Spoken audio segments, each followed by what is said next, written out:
Oke lah, tapi kan sebagian besar justru itu dikonkretisasi oleh orang-orang yang sebenarnya notabene-nya itu beragama Islam. Berarti apa? Menurut keyakinan kita juga nggak mungkin apa yang dibuat waktu itu adalah dalam rangka untuk mempertentangkan antara agama dan Pancasila atau khususnya ini antara Islam dengan Pancasila. Itu sebenarnya latar belakangnya apa?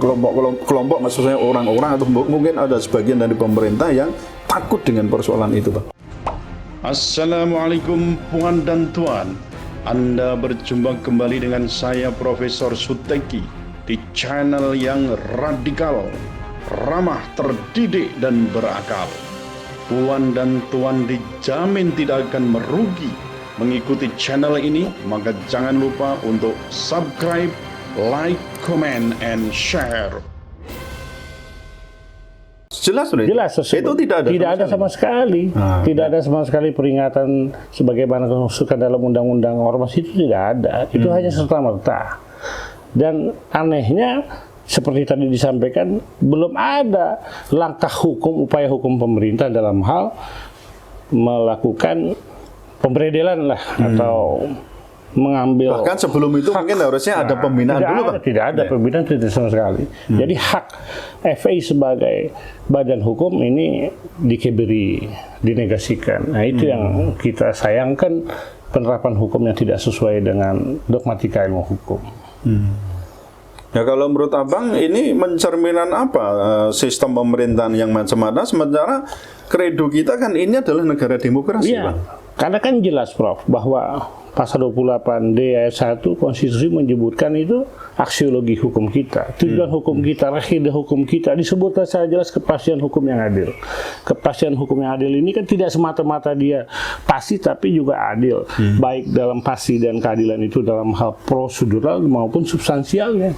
Nah, di sini ada pengingkaran terhadap aksiologi hukum itu sendiri. Dan jelas di sini menegasikan keberlakuan falsafah tujuan rahidah daripada cita hukum yang dimasukkan dalam konstitusi pasal 28 ayat sekalipun itu Pancasila. Sekalipun Pancasila jelas terdegradasi dengan kepentingan-kepentingan politik yang menumpang kepada penegakan hukum. Di sini berarti kan ada rekayasa penerapan hukum.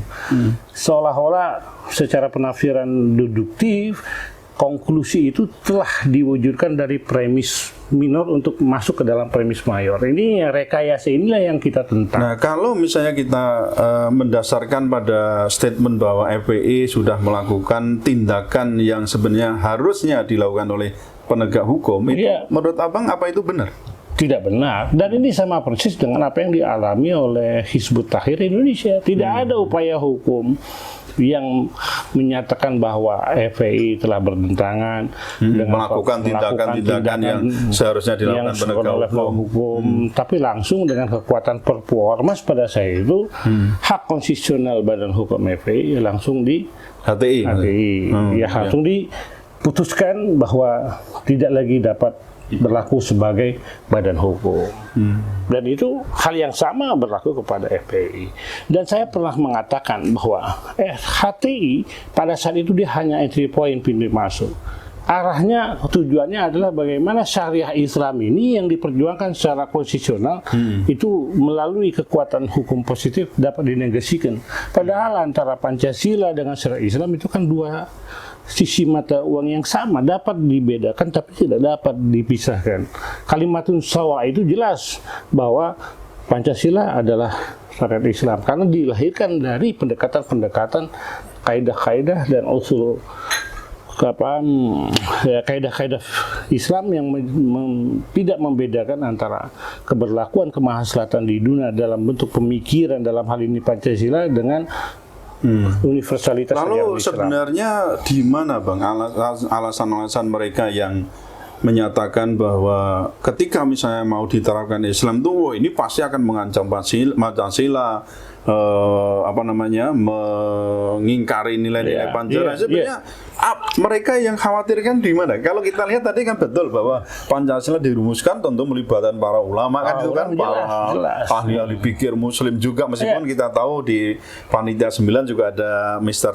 Amar Ramis ya, itu dari kalangan Nasrani, oke lah. Tapi kan sebagian besar justru itu dikonkretisasi oleh orang-orang yang sebenarnya notabene-nya itu beragama Islam. Berarti apa? Menurut keyakinan kita juga nggak mungkin apa yang dibuat waktu itu adalah dalam rangka untuk mempertentangkan antara agama dan Pancasila, atau khususnya ini antara Islam dengan Pancasila. Itu sebenarnya latar belakangnya apa? Kelompok maksudnya orang-orang, atau mungkin ada sebagian dari pemerintah yang takut dengan persoalan itu, Pak? Kalau menurut saya memang kita ini di persimpangan di antara dua kekuatan besar antara komunisme dan kapitalis. Nah, penguatan kapitalis dan komunisme dalam tinjauan geopolitik yang mempengaruhi keberlakuan penerapan hukum yang berlaku di Indonesia, dan ini ada upaya memang untuk menegasikan perjuangan menerapkan syariat Islam secara legal konstitusional. Karena jelas kalau melalui pemberontakan jelas tidak mungkin. Nah, ini kan kita ada beberapa pihak yang menyatakan bahwa penerapan syariat Islam itu bertentangan dengan Pancasila karena dianggap tidak sesuai dengan Pancasila, padahal tidak dapat dipertentangkan antara syariat Islam dengan Pancasila karena Pancasila itu dilahirkan dari nilai-nilai universal syariat Islam. Mengapa kalau kita lihat rumusan sila kelima sila Pancasila itu adalah jelas berhubungan dengan al-Maghazis syariah. Dauratul Khamsah menjaga yang 5 itu adalah implementasinya diwujudkan dalam Pancasila itu sendiri. Dengan mudahnya nanti penguasa mentafsirkan paham atau ajaran mana yang bertentangan dengan Pancasila. Dianggap bertentangan. Kalau misalkan komunis dianggap tidak bertentangan, syariat Islam bertentangan, ini tentu kan menjadi masalah. Bukan hanya untuk hari ini, pasti untuk masa berikutnya.